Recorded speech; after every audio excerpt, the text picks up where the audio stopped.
Jadi banyak sekali orang yang kemudian tiba-tiba nginbox saya, kemudian ngechat saya di WhatsApp, kemudian juga nginbox di Facebook, di Instagram. Wah, alhamdulillah ya, podcast mahasiswa sudah banyak menghasilkan dolar gitu kan, banyak menghasilkan rupiah gitu kan. Nah ini sesuatu yang saya pikir orang perlu belajar. Jadi ini juga yang saya ingin sampaikan, bahwa pendapatan YouTube itu sangat rendah sekali, sangat rendah sekali. Sederhananya saya mau meringkas bahwa penghasilan YouTube itu hitungannya itu adalah $1 per 1000 view. Jadi saya sering bertemu dengan teman gitu kan, dia punya YouTube, boro-boro mengatakan, "Bro, penghasilan saya 5 juta per bulan." Saya tengok dulu YouTube-nya gitu kan. Berapa video dia, kemudian per video ini ditonton berapa orang gitu kan. Sehingga ketika saya cek, oh ternyata hanya yang nonton 200 orang, 1000 orang, 5000 orang, dan dia mengatakan dapat uang 5 juta gitu kan. Ini bukan saja hoax, tapi ini upaya menaikkan gengsi gitu kan dengan cara berbohong. Itu mirip dengan sultan-sultan yang baru itu sekarang. Jadi sok gaya, sok apa dan seterusnya. Nah, saya ingin buka-bukaan bahwa ketika ada orang yang nginbox saya seperti itu, saya kemudian menjadi miris ya gitu ya. Mau menangis tidak bisa gitu. Pendapatan YouTube podcast mahasiswa itu bulan Maret itu Rp200.000. Bulan Maret ya. Satu bulan podcast mahasiswa hanya mendapatkan uang Rp200.000 bulan Maret dari sekian konten. Bulan Desember 2021 Rp33. Ya ribu, bukan 33 juta. Kemudian okelah kita naik di Januari dan Februari. Kita bisa gajian di situ. Tetapi tidak seberapa. Kemudian juga kita di April kita juga nggak nyampe batas ya. April kita nggak nyampe batas. Itu karena diakumulasikan dengan Maret sebelumnya yang 200.000, baru bisa cair di Mei tanggal 22, jadi mungkin jadi 1.400.000 gitu kan. Itu 2 bulan, gaji 2 bulan. 1.400.000 Maret dan April. Maret dan April kita rapel itu disatukan, itu baru 1.400.000. 2 bulan ya, 2 bulan. Bayangkan. Butuh 2 bulan untuk jadi untuk mencairkan butuh waktu 2 bulan. Jadi makanya ketika ada orang nimbok, wah podcast mahasiswa sudah banyak penghasilannya. Dari mana duitnya? Dari mana duitnya? Kita 2 bulan baru gajian 1.400.000. Tetapi saya tidak mau berbicara ini patut disyukuri atau tidak gitu kan. Jadi di bulan Maret dan April, silakan dicek berapa jumlah video yang diupload oleh podcast mahasiswa dalam 2 bulan itu. Di situ ada kita keliling cari narasumber, kita keliling ke Bangkalan gitu ya, kita keliling ke Sumeneb, kita keliling ke ya seluruh wilayah mungkin di Pamekasan, kemudian juga di Sampang juga kita keliling gitu kan. Maksudnya 2 bulan hanya dapat 1.400.000. Gimana gaji timnya? Belum lagi misalnya 1.400.000 ini dibuat untuk pengeluaran honor narasumber, transport. Kita berangkat dari rumah pakai bensin, tidak pakai air yang tidak ada sponsornya ini, tidak pakai ini. Kemudian kita juga makan, masa tidak mau makan gitu kan. Kita keliling cari narasumber, isi bensinnya juga makan. Siapa yang nanggung? Tim siapa yang nanggung gitu. Yang untung tim gak ikut semua. Kalau ikut semua, makan 2 kali 3 kali gitu kan. 2 bulan. Dikali 2 bulan, bensin dikali 2 bulan itu. Pendapatan kita baru 1.400.000. Kita mau dapat uang dari mana? Tolong tayangkan videonya Yusuf Mansur. Tolong tayangkan. Dari mana duitnya? Dari mana duitnya? Dari mana duitnya kan gitu. Jadi sekali lagi kalau ada orang nyimbok berapa pendapatan YouTube podcast mahasiswa, wah sudah banyak dolarnya ya podcast mahasiswa. Itu adalah anggapan orang yang tidak tahu. Sekali lagi saya ulang dari awal, pendapatan YouTube itu adalah $1 per 1000 view. Itu kalau ratingnya bagus, guys. Kalau ratingnya bagus. Podcast mahasiswa ya baru dapat 8.000 per 1000 view. Tolong ambil kalkulator coba. Ambil kalkulator. Misal ada videonya ada video nih ditonton 17.000 orang. Ya. Dapat uang berapa? Gitu kan. Dibagi $1. Bukan $1. CPM kita kan 8.000 podcast mahasiswa. Per 1000 view kita hanya dapat 8.000. Misal ada satu video nih ya. 8.000 kali 8.000 dikali 17. Berapa? Berapa ribu kita dapat? Jadi teman-teman bisa ngitung sendiri, pakai kalkulator sendiri. Jadi kalau 17 dikali 8.000 atau 8.000 dikali 17 136.000. Itu kalau ditonton 17.000. Ya. Coba lihat YouTube-nya podcast mahasiswa, ditonton 600 orang. Tidak nyampe itu 8.000 itu. Ditonton 200 orang, nggak nyampe itu ya. Jadi sekali lagi teman-teman yang nanya, wah podcast mahasiswa sudah dapat duit, sudah, bahkan ini ada teman saya bilang, kamu katanya sudah beli expander cross. Dari mana duitnya mau beli expander cross? Coba dilihat itu kontennya podcast mahasiswa itu ditonton 200 orang, ditonton 300 orang, ditonton 600 orang. Kalau misalnya per video ditonton 200 orang, kita nguploadnya 5 1 bulan, berarti kan baru 1.000 nih. Berarti sebulan kita dapat 8.000. Terus Anda nanya, berapa gajinya podcast mahasiswa per bulan? Kalau saya mau naikkan gengsi, saya bilang 8 juta per bulan. Dan kalau Anda tidak tahu ilmunya menghitung, Anda percaya, wah podcast mahasiswa banyak duitnya dong. Boger dikasih dong, gitu kan. Jadi itu yang nggak tahu. Tapi yang tahu sekali lagi, silakan dihitung dulu. Per 1.000 itu 15.000 kalau ratingnya bagus. Kalau sudah banyak subscribernya, kalau engagementnya bagus. Tetapi kalau rating rendah seperti podcast mahasiswa, hanya 8.000 per 1.000 views. Sekali lagi, kalau ditonton 17.000 video, satu video, ya, silakan dihitung. Baru tadi 130-an ribu per satu video. Tapi bayangkan kalau Anda misal 2 bulan, kita baru punya view 17.000.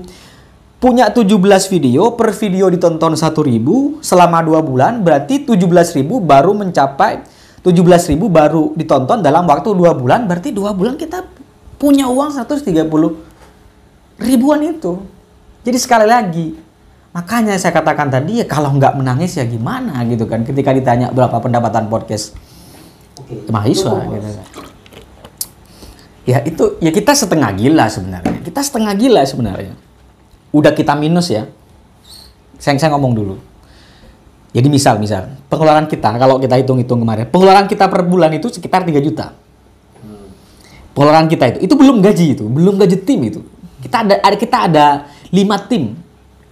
5 orang. 5 orang. Kita punya tim 5 orang. 5 orang dengan saya. Pengeluarannya 3 juta per bulan.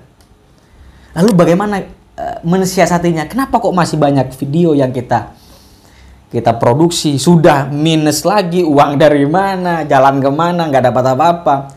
Jadi untuk apa videonya banyak-banyak gitu kan. Nah ini yang saya sampaikan, bahwa podcast mahasiswa itu bergerak itu bukan gara-gara uang. Logikanya, kalau kita bergerak gara-gara uang, kita rugi terus, kita berhenti. Kan begitu kan? Logika bisnisnya. Tetapi bukan karena uang. Jadi karena apa? Saya nggak tahu. Saya nggak tahu kenapa podcast mahasiswa sampai hari ini tetap berjalan di tengah kerugian-kerugian itu. Gitu. Di tengah sakit hati dan sulitnya mengundang narasumber, gitu kan. Jadi yang pasti yang dalam bayangan saya, yang ada dalam bayangan tim podcast mahasiswa, kita hanya berupaya untuk memberi warna gitu ya. Di Madura itu belum ada konten kreator yang benar-benar fokus diskusi podcast, bicara filsafat, berbicara sosiologi, berbicara subkultur. Nggak ada di Madura yang konsisten. Dan kita ingin menuju ke sana, menjadi yang konsisten. Ya tapi kan podcast mahasiswa juga ngangkat boger. Itu selingan, bos. Boger lagi. Itu sponsor itu, gitu kan. Kalau kita ngangkat boger, itu sponsor doang, gitu kan maksudnya. Itu selingan doang, itu hiburan doang, gitu kan. Ya tapi kan dapat duit. Ya iya memang yang dikejar itu, gitu maksudnya. Jadi maksud saya, podcast itu bergerak dalam dua hal gitu kan. Pertama, bergerak untuk ngisi bensin. Memang mencari narasumber yang dia mendatangkan view banyak untuk menghasilkan cuan, gitu kan. Di sisi lain kita mencari narasumber yang berkualitas untuk menghasilkan nilai, menghasilkan kecerdasan, menambah wawasan, menambah generasi intelektual. Tapi kenapa orang hanya menilai sisi pendapatan uangnya karena kita menayangkan boger? Itu pola kita untuk mencari sponsor dan mendatangkan AdSense. Yang nilai sudah kita kerjakan juga. Kita mendatangkan sosiolog, kita berbicara metaverse, kita berbicara tentang subkultur, kita berbicara provinsi Madura, berbicara filsafat, berbicara bahasa Inggris, kita berbicara banyak hal perkembangan di Madura dan seterusnya dan seterusnya. Itu tujuan yang kita kejar sebenarnya. Tetapi tiba-tiba ada netizen boger terus. Itu hiburan, bos. Yang serius di sebelah kanan ini ya. Yang serius di sebelah kanan. Harapan saya yang tertarik kepada hiburan juga tertarik kepada yang serius. Gitu. Harapannya di situ. Jadi yang kita tuju sebenarnya di sini nih, yang di sebelah kanan. Yang di sini hiburan. Sekaligus juga mengisi bensin kita. Gitu kira-kira. Nah, ini juga yang saya juga masih ini yang saya benar-benar gelisah nih. Kemarin saya ngundang narasumber. Jadi narasumber ini menolak gitu kan. Menolak gara-gara saya dianggap salah satu afiliator dari organisasi A gitu kan ya. Narasumber saya ini organisasi mahasiswanya dulu ketika jadi mahasiswa. Organisasinya B gitu kan. Saya dianggap organisasi A. Karena saya mengundang dia, karena saya dianggap A, karena si narasumber B, si B nggak mau nerima undangan saya untuk datang ke podcast mahasiswa. Padahal organisasi saya itu sama dengan si narasumber B juga. Tapi gara-gara saya diklaim titisan organisasi A, dia nggak mau. Gitu kan. Ini juga hambatannya begitu. Jadi kenapa? Pertanyaan saya, kenapa organisasi dibawa ke podcast mahasiswa gitu kan? Tidak ada di sini organisasi, tidak ada UKM-nya, tidak ada ekstrakurikuler di sini. Podcast mahasiswa tidak ada UKM, tidak ada UKK, tidak ada intra, tidak ada ekstra, tidak ada. Ini sekedar YouTube. Saya berkarya mengundang siapapun yang bisa saya undang. Mengundang organisasi A kek, mengundang organisasi B kek, mengundang organisasi C kek. Politikus kek apa kek ekstra. Iya, itu kita ngundang polos-polos saja. Yang mudah, yang bisa, yang menguasai tema, yang bisa diajak berpikir begitu. Tapi kenapa Anda organisasinya Ongki ini apa kok sampai ke pertanyaan itu, maksud saya gitu kan? Apa hubungannya? Ini kita mau bicara tentang, ya sebutlah ini berbicara tentang kecerdasan, tentang intelektual. Kenapa Anda perlu bertanya saya backgroundnya apa gitu kan? Podcast mahasiswa itu bukan partai mahasiswa, gitu maksudnya. Jadi ya sekali lagi, ini yang mungkin teman-teman harus pahami bahwa podcast mahasiswa itu berjalan dalam situasi minus. Ya, podcast mahasiswa itu berjalan dalam situasi minus dan sampai sekarang tetap berjalan. Oh iya, ingat, kita ke narasumber juga ngasih ya. Kan begitu. Walaupun narasumber tidak minta. Tetapi ada juga narasumber yang justru ngasih ke kita, ada. Tetapi maksudnya, kalau kita dianggap mencari cuan gitu kan. Saya sudah sampaikan tadi berapa penghasilannya. Mau yang jelas, sekali lagi, ini yang terakhir yang ingin saya sampaikan bahwa kita gitu kan, mencari AdSense itu bukan untuk tujuan. Ya. AdSense itu bagi kita adalah bensin. Kita bisa cari bensin lain. Ya, gitu kan. Tetapi tujuan utama kita adalah, sekali lagi, ingin membuka wawasan. Ingin membuka diskusi-diskusi yang selama ini vakum. Melalui media YouTube, podcast yang terus konsisten begitu. Jadi tidak ada hubungannya, yang benar-benar ada hubungannya gitu kan, dengan AdSense. Karena kita memang berkarya, ya sudah berkarya, kita terus minus, kita terus kekurangan, kita biaya sendiri, bahkan tim podcast juga mengeluarkan biaya sendiri. Selama, ingat, bukan hanya selama 2022, tetapi sejak 2020. Kita hidup sudah sejak 2020, Desember 2020. Jadi 2 tahun ya. Belum 2 tahun ya? Belum. 20 ke 2001 sudah 1 tahun. 1 tahun. Ya. 14. Baru kemudian ke 2022. Kalau kita hitung-hitung, kita mungkin dapat baru dapat sekitar 7 juta ya total ya. Pendapatan kita selama 2 tahun hampir gitu ya. Sudah diambil sekitar 4.700.000-an. Iya. Jadi kita pendapatan kita baru selama berkarir, selama ini yang paling penting ini kesimpulannya. Selama kita berkarir hampir 2 tahun, kita baru bisa mengambil atau bisa menikmati dan akan bisa menikmati uang 7 juta. Yang baru bisa kita ambil sekitar 4 juta sekian. Itu dipakai untuk apa? 2 tahun. Itu baru dipakai bayar untuk sewa kosan, beli alat-alat seperti ini, kemudian juga beli yang lain. Jadi sekali lagi, kita belum menikmati manisnya. Ya, kita belum bisa menikmati. Dan walaupun kemarin gajinya dicairkan, teman-teman tim itu hanya dapat Rp250.000. Jadi bayangkan 2 tahun, hampir berjalan 2 tahun, tim baru menikmati manisnya uang podcast mahasiswa. Yang baru cair 4 jutaan itu sebesar 250.000. Kemana hasilnya? Beli alat, bayar kontrakan ini. Apa juga, kita kemarin nyumbang ya. Kita kemarin nyumbang Al-Quran ya 1 juta. Entah dapat berapa kemarin kita sumbangkan. Kemudian juga beli kaos dan seterusnya. Intinya itulah yang kita nikmati. Dan sekali lagi, kalau Anda masih menilai bahwa podcast mahasiswa ini hidup untuk mengejar AdSense, pertanyaan saya adalah satu, Anda mikirnya gimana?